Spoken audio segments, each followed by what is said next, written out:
کس طرح اس کے حضور ناز عرض کرتے تھے۔ حضور نے ہمیں اللہ کو منانے کے طریقے بھی بتلائے، فرمایا جب ماں باپ دعا مانگیں گے اولاد کے حق میں تو وہ مان جائے گا۔ حضور علیہ السلام نے فرمایا جب مسافر دعا مانگے گا تو اللہ مان جائے گا۔ فرمایا میرے رسول کریم نے جب بیمار دعا مانگے گا تو اللہ مان جائے گا۔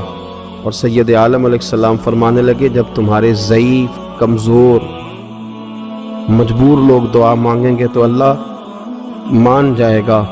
اور حضور نے فرمایا جب تم فرض ادا کر کے دعا مانگو گے تو اللہ مان جائے گا۔ اور میرے محبوب نے فرمایا جب پچھلی رات اٹھ کے تم اس کے حضور عرض کرو گے تو وہ تمہاری دعاؤں کو قبول کر لے گا، وہ تم مان جائے گا۔ اور حضور نے ہمیں دن بتائے، فرمایا جمعے والے دن مانگنا مان جائے گا، شب قدر کو مانگ لینا مان جائے گا، شب برات میں دعائیں کرنا وہ مان جائے گا، رمضان کی راتوں میں مانگنا مان جائے گا، قرآن پاک کے ختم کے موقع پر دعا کرنا مان جائے گا۔ طریقے بتلائے۔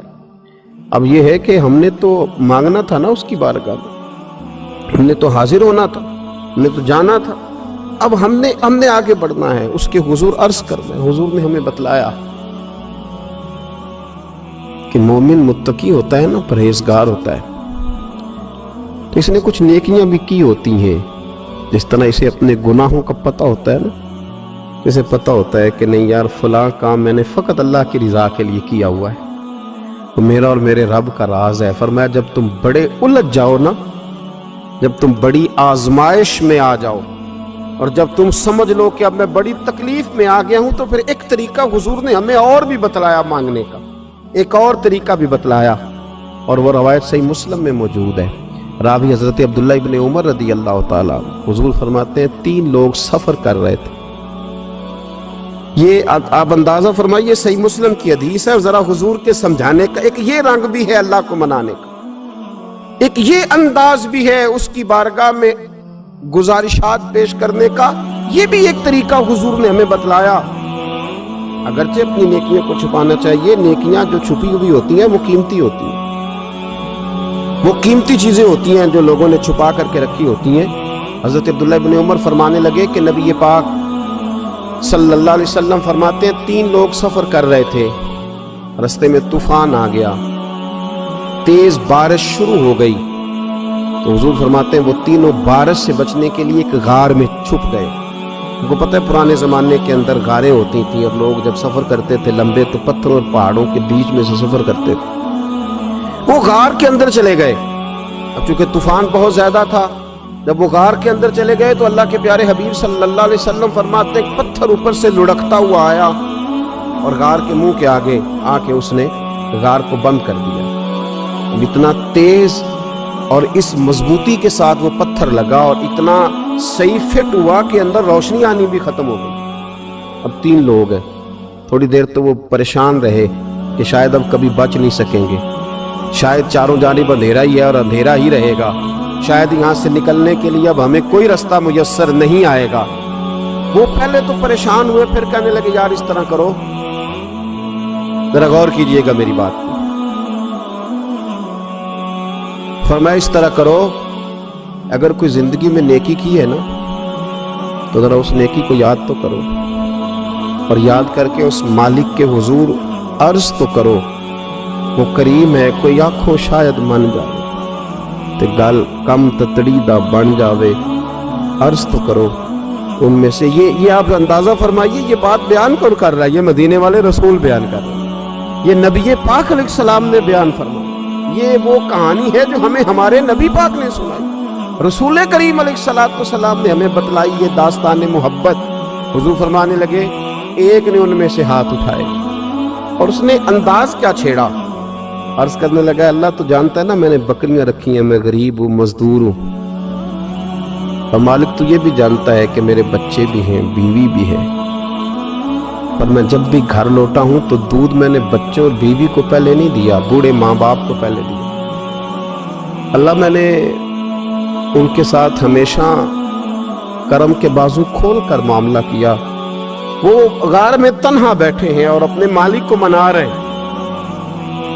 عرض کرتے ہیں اللہ تجھے یاد ہے نا ایک رات جب میں بڑی دیر سے لوٹا تھا، لکڑیاں کاٹتے، درخت تلاش کرتے مجھے دیر ہو گئی، میں دیر سے لوٹا تھا، نیت یہ کر رکھی تھی کہ دودھ سب سے پہلے ماں باپ کو پلاؤں گا۔ مالک جب میں لوٹا تو وہ بوڑھے تھک ہار کے سو گئے تھے۔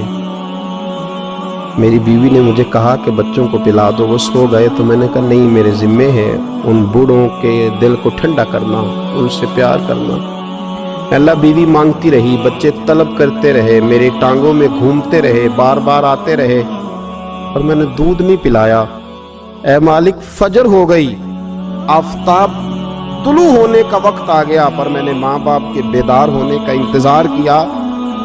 اے اللہ، وہ جب اٹھے تو ان کی آنکھوں میں جو میرے لیے دعا تھی اور ان کے سینوں میں جو میرے لیے کرم تھا، اگر تیری بارگاہ میں وہ نیکی قبول ہے تو مالک پھر رحم فرما، میں اس مشکل سے آسانی عطا فرما۔ سنو سنو، رسول کریم صلی اللہ علیہ وسلم فرماتے ہیں کہ اس بندے کی دعا مکمل ہوئی تو پتھر تھوڑا سا سرک گیا، اور اتنا سرکا کہ آسمان نظر آنے لگا۔ جس نے ماں باپ کو منایا ہے، ان سے پیار کیا ہے، پھر یہی بات وسیلہ بن جائے گی رب کے ماننے، پھر یہ وسیلہ بنے گی، اللہ اس سے مان جائے گا۔ پھر رسول کریم صلی اللہ علیہ وسلم فرمانے لگے، دوسرا بولا اور عرض کرنے لگا کہ اے اللہ، تو جانتا ہے مجھے اپنے چچا کی بیٹی بھانے لگی تھی، میں اس کی طرف رغبت کرنے لگا تھا، اور میں نے جب اس سے جا کے ارادہ کیا کہ میں تیرا طالب ہوں، تو اس نے مجھے کہا کہ پہلے 100 دینار لاؤ بانا۔ تو اللہ، میں نے مشقت کر کے 100 دینار جمع کیے، اور جب میں پوری طرح اس پر حاوی ہو گیا، وہ میرے قبضے میں آ گئی اور گناہ کا میں نے ارادہ کر لیا، تو اس عورت کے منہ سے ایک جملہ نکلا کہ اللہ سے ڈر۔ اے مالک، وہ میرے قبضے میں تھی، اے اللہ، میں گناہ پر قادر تھا، میں چاہتا تو گناہ کر لیتا، لیکن جب اس نے تیرا نام لے کے کہا نا کہ اللہ سے ڈر، اللہ، میں ڈر گیا، میں اسے چھوڑ کے آ گیا۔ اگر تجھے یہ بات پسند ہے تو پھر نکال دینا اس مشکل سے، پھر کر دینا کرم۔ اللہ، میری بھی تو چڑھتی جوانی تھی نا، میں بھی تو سب کچھ کر سکتا تھا، پر تیرے لیے، تیری خاطر میں لذت گناہ سے باز رہا، تو اللہ تو رحمت فرما دے۔ حضور فرماتے ہیں اس کی دعا مکمل ہوئی تھی کہ پتھر تھوڑا اور سرک گیا۔ پھر تیسرا بولا، اور اس نے بول کے کہا، اے اللہ، ایک مزدور کو، ایک دیہڑی دار کو، ایک غریب کو میں نے کام پہ رکھا ہوا تھا، یہ تیرا اور میرا راز ہے اللہ۔ وہ مزدور، وہ دیہڑی دار میرے پاس کام پہ لگا تھا، کچھ چاول میں نے اس کی اجرت مقرر کر دی کہ تو کام مکمل کرے گا تو میں تجھے دوں گا۔ اور جب اجرت لینے کا وقت آیا تو وہ بگڑ کر، ناراض ہو کر چلا گیا، میں اسے ڈھونڈتا رہا، وہ مجھے ملا نہیں۔ میں نے اس کے چاولوں کی قیمت کاروبار میں انویسٹ کر دی، اس کا تھوڑا سا سرمایہ، پر میں نے کھایا نہیں۔ پھر وہ اس سے میں کاروبار کرتا رہا، اور اتنا کاروبار کیا کہ بہت ساری گائیں اور ان کے چرواہے تیار ہو گئے۔ وہ سالوں کے بعد لوٹا، میں نے اس غریب کا مال کھایا نہیں بلکہ بڑھایا، محفوظ کر کے رکھا۔ وہ سالوں کے بعد لوٹا اور کہنے لگا میرا مال، تو میں نے کہا وہ ساری گائیں تیری ہیں، وہ چرواہا تیرا ہے، یہ سارا کچھ تیرا ہے۔ تو کہنے لگا تو مجھ سے مذاق کرتا ہے، میں غریب کہاں اور گاؤں اتنی بڑی گائیں کہاں، تو مذاق کرتا ہے؟ تو میں نے کہا مذاق نہیں، میں نے اپنے رب سے ڈر کے تیرے مال کی حفاظت کی، یہ تیرا ہے۔ اے اللہ، میں کھا بھی تو سکتا تھا نا، پر تجھ سے ڈر کر میں نے وہ سارا محفوظ رکھا۔ اللہ، اگر تجھے میری یہ ادا پسند ہے تو پھر آج مان جانا، آج راضی ہو جا۔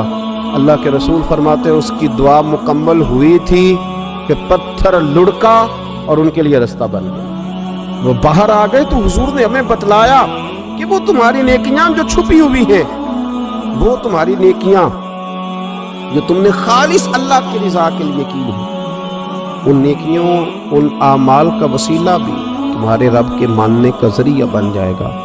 اس کو منایا جائے، اس کے حضور حاضری دی جائے، اس سے بخشش کا سوال کیا جائے، اس کی بارگاہ میں یہ گزارش کی جائے کہ اللہ، غریبوں، مجبوروں، کمزوروں اور ان لوگوں کے صدقے جو اللہ رستہ دیکھ رہے ہیں کہ رستہ کب کھلے گا، جو تیری بارگاہ کرم کے سوالی ہے، ان کے صدقے تو رحم فرما، تو کرم فرما۔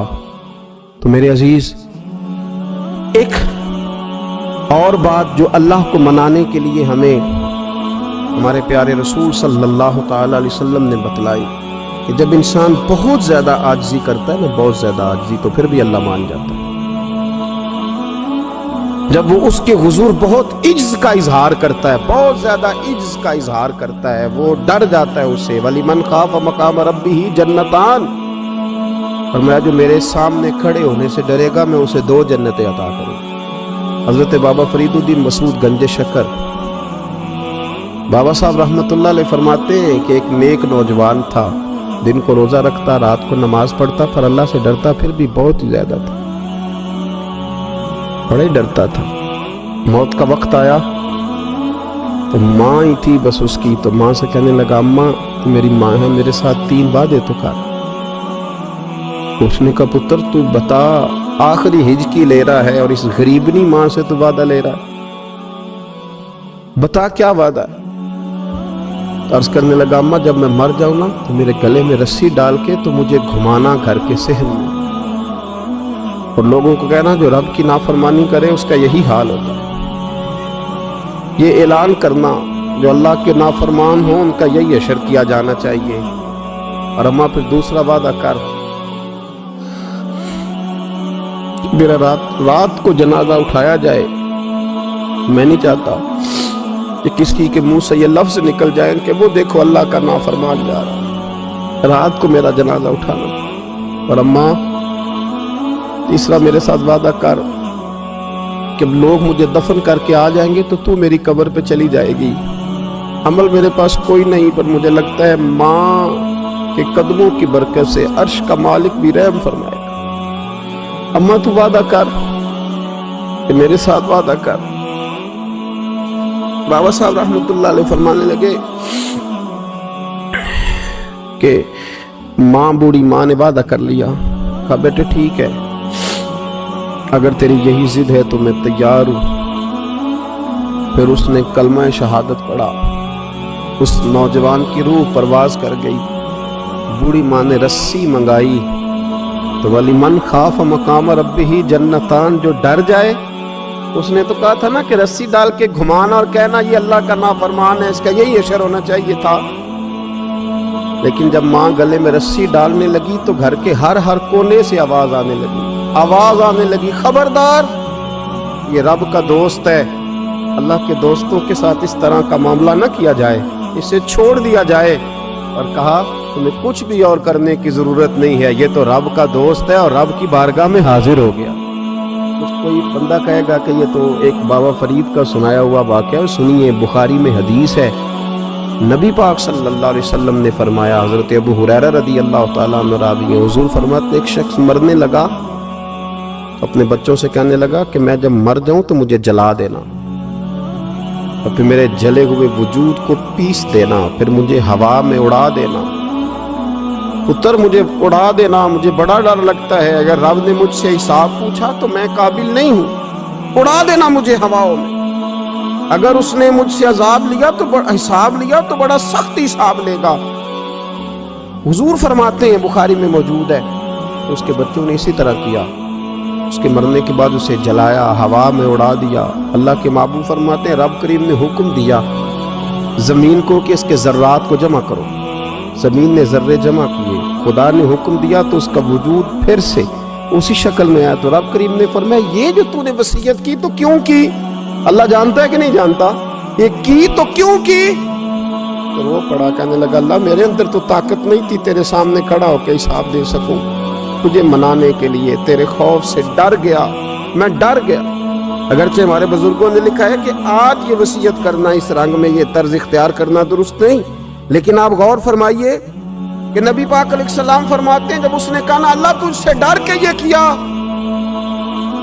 تو رب کریم نے فرمایا جا پھر میں نے تیری مغفرت کر دی، کیونکہ اللہ کو پتا تھا یہ دل سے بات کر رہا۔